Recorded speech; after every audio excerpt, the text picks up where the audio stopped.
Bismillah, assalamualaikum warahmatullahi wabarakatuh. Alhamdulillah, wassalatu wassalamu ala rasulillah wa ala alihi wa sahbihi wa man tabi'i bi ihsan ila yaumil qiyamah. Amma ba'du. Ya, anak-anak sama Sabah Al-Madinah yang saya cintai karena Allah Subhanahu wa taala, yang saya sayangi karena Allah Subhanahu wa taala. Semoga kita semua senantiasa dirahmati oleh Allah Subhanahu wa taala dan juga dilindungi oleh Allah Subhanahu wa taala dari apa-apa yang membahayakan bagi diri kita dan juga keluarga kita. Amin ya rabbal alamin. Ya. Kita akan melanjutkan fikih, pelajaran fikih ya tentang bab zakat. Ya. Kemarin kita telah mempelajari keutamaan zakat, ya, dan juga pengertiannya zakat juga kita telah pelajari. Ya. Sekarang kita akan memasuki macam-macam zakat, ya. Sebelum ke macam-macam zakat, Ustadz akan menyampaikan sedikit bahasanya apa? Mengulang sedikit bahasanya zakat merupakan kewajiban yang harus kita keluarkan, ya, bagi setiap muslim, ya.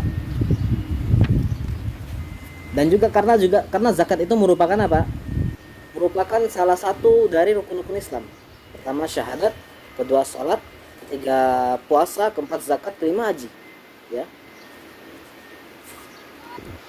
Dan juga zakat merupakan rukun terpenting sesudah atau setelah sholat, ya.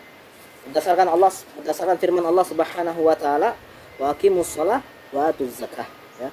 Dan dirikanlah sholat, kemudian apa? Tunaikanlah zakat, ya. Karena itu termasuk apa? Termasuk rukun-rukun Islam, ya. Dan sesungguhnya kaum muslimin di seluruh dunia telah berijma atau apa? Bersepakat tentang apa? Tentang wajibnya zakat. Dan para sahabat juga sepakat agar apa? Memerangi orang-orang yang menolak untuk membayar zakat, ya. Dengan demikian kewajiban zakat ditetapkan oleh Al-Qur'an dan juga hadis dan juga ijma atau kesepakatan para ulama, ya. Dan apa hukum orang-orang yang mengingkari zakat? Ya, apa hukum orang-orang yang mengingkari zakat? Mengatakan bahwasanya zakat itu tidak wajib. Apa hukumnya? Ya. Maka di sini dirinci, ya. Bagi orang yang dia mengatakan zakat itu tidak wajib, karena apa? Karena kejahilan mereka, karena kebodohan mereka, ya, karena kebodohan ketidaktahuan tentang zakat, ya. Baik itu karena apa? Karena dia baru masuk Islam ataupun karena dia di daerah, di desa yang terpencil yang jauh dari para ulama. Contoh misalkan di hutan gitu kan, ya. Di hutan itu tidak ada jaringan, tidak bisa lihat YouTube, ya, tidak ada internet. Dan juga apa? Tidak ada para ulama di situ. Jika seandainya dia mengingkari zakat karena ketidaktahuan mereka, maka dia telah apa? Dia tidak dihukumi kafir, ya. Karena apa? Karena dia mempunyai uzur, ya, mempunyai uzur atau keringanan karena dia tidak tahu.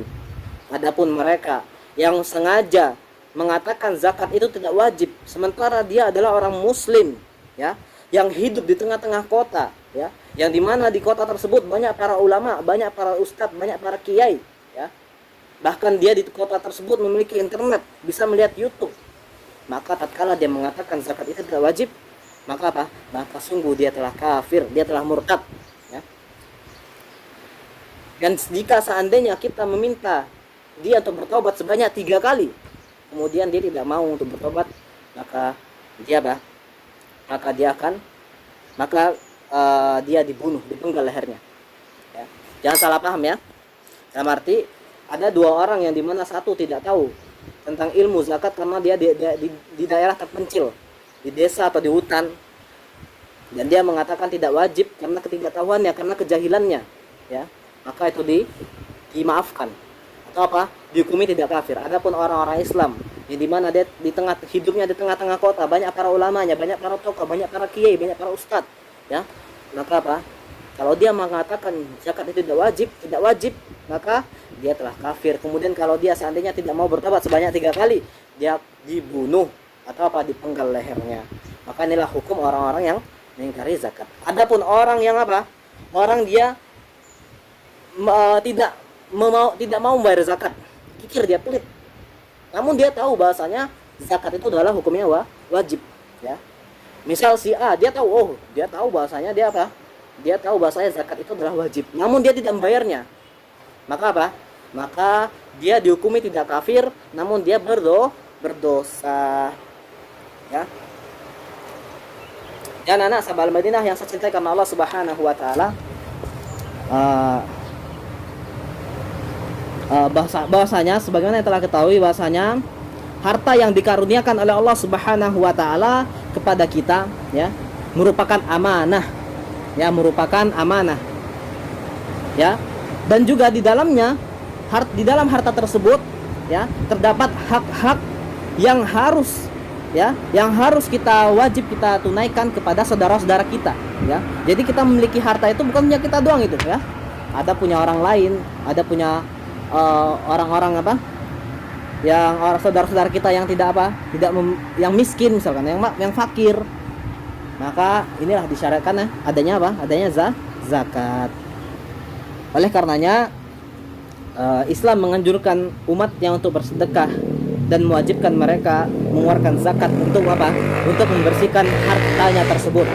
Untuk membersihkan hartanya tersebut, ya. Seorang muslim yang menginfakkan sebagian hartanya di jalan Allah Subhanahu wa taala dan mengeluarkan zakat, ya, berarti ia telah menunaikan hak-hak saudaranya.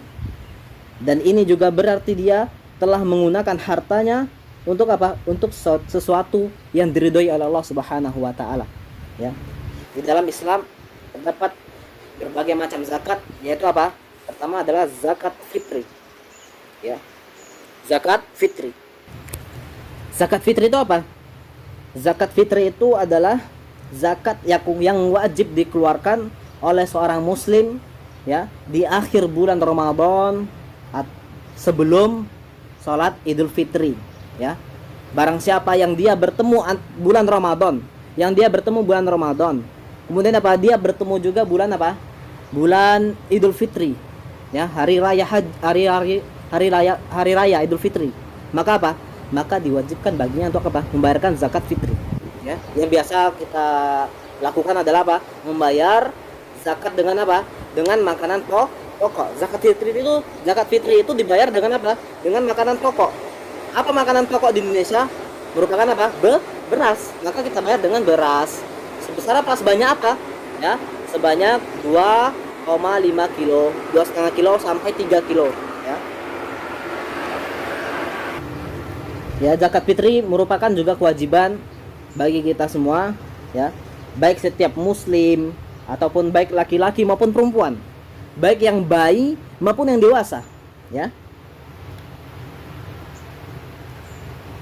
Maka itu semua diwajibkan untuk membayar zakat.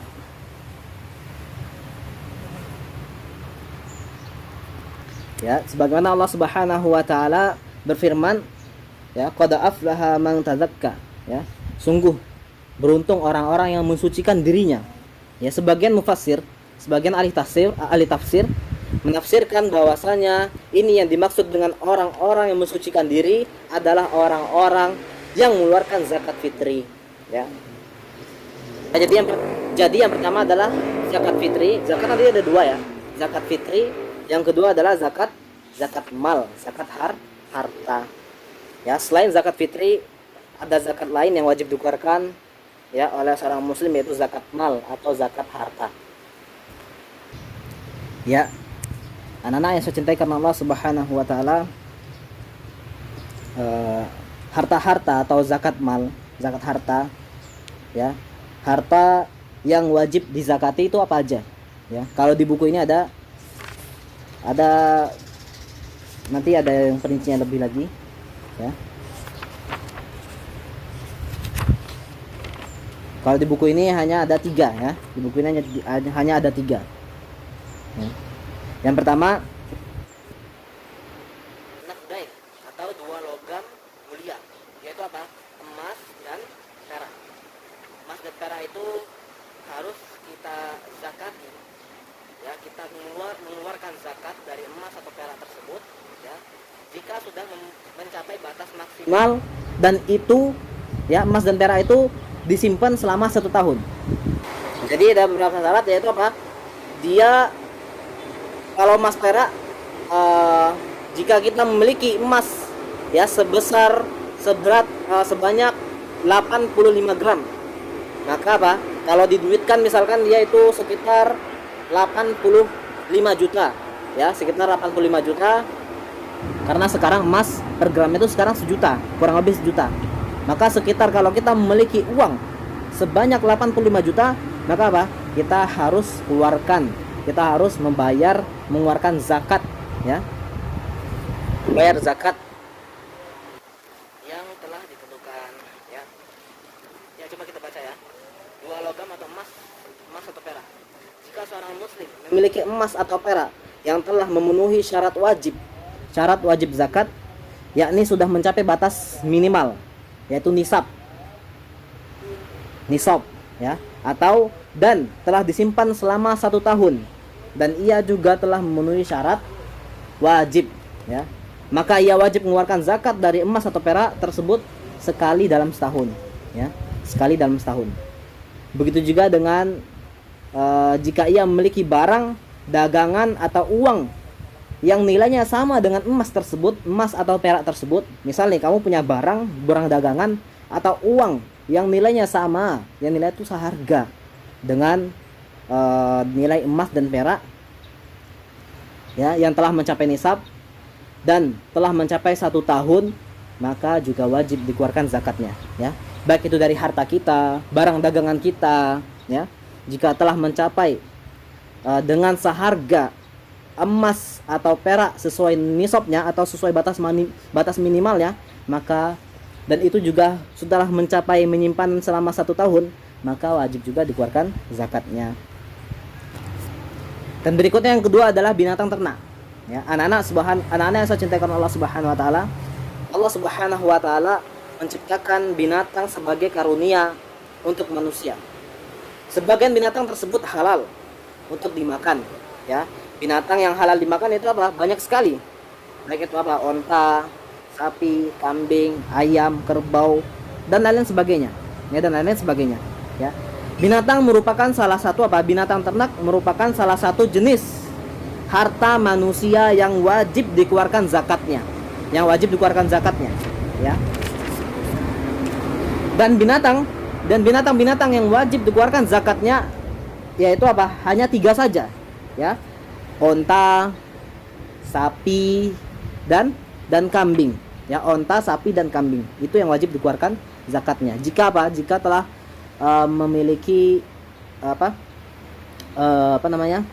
nisab dan juga haul ya, yaitu apa, jika sudah setahun atau jika sudah memiliki batas minimal ya. Dan yang ketiga adalah pertanian dan buah-buahan ya. Pertanian dan buah-buahan ini merupakan nikmat yang karunia dari Allah Subhanahu wa taala, karunia Allah Subhanahu wa taala untuk apa? Untuk manusia. Kita harus bersyukur pada Allah Subhanahu wa taala atas semua nikmat tersebut. Di antara bentuk mensyukuri nikmat tersebut adalah dengan apa? Dengan cara mengeluarkan zakat yang diwajibkan oleh Allah Subhanahu wa taala. Ya, jika kamu memiliki pertanian atau buah-buahan yang dimana dia telah mencapai nisab atau mencapai batas minimal banyaknya, atau dia telah setahun ya, telah mencapai 1 tahun, maka pertanian dan buah-buahan tersebut harus kita keluarkan zakatnya ya. Wajib kita keluarkan zakatnya. Untuk apa? Mensucikan harta kita ya, karena di situ ada haknya orang-orang apa? Haknya saudara-saudara kita yang miskin, yang fakir ya.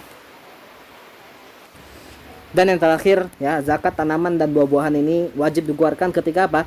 Ketika tanaman tersebut telah jelas keadaannya dengan sempurna, atau sampai tanaman atau buah-buahan tersebut apa? Sudah layak untuk dimakan, dikonsumsi ya, udah mateng misalkan itu. Ya, padinya udah membungkuk, udah siap panen ya. Jika sudah setahun, maka apa? Maka harus diwajibkan dikeluarkan zakatnya. Mungkin hanya ini saya sampaikan, kurang lebihnya saya mohon maaf. Pertemuan yang akan datang besok kita akan menjelaskan syarat wajibnya zakat ya. Ada berapa, misalkan emas berapa, onta berapa, sapi berapa, kambing berapa ya. itu nanti akan dilanjutkan di pertemuan berikutnya ya. Aku qouli hadza wastaghfirullah li wa lakum wa lisairil muslimin min kulli dzamb wastaghfiru innahu huwal ghafurur rahim. Amin rabbal alamin.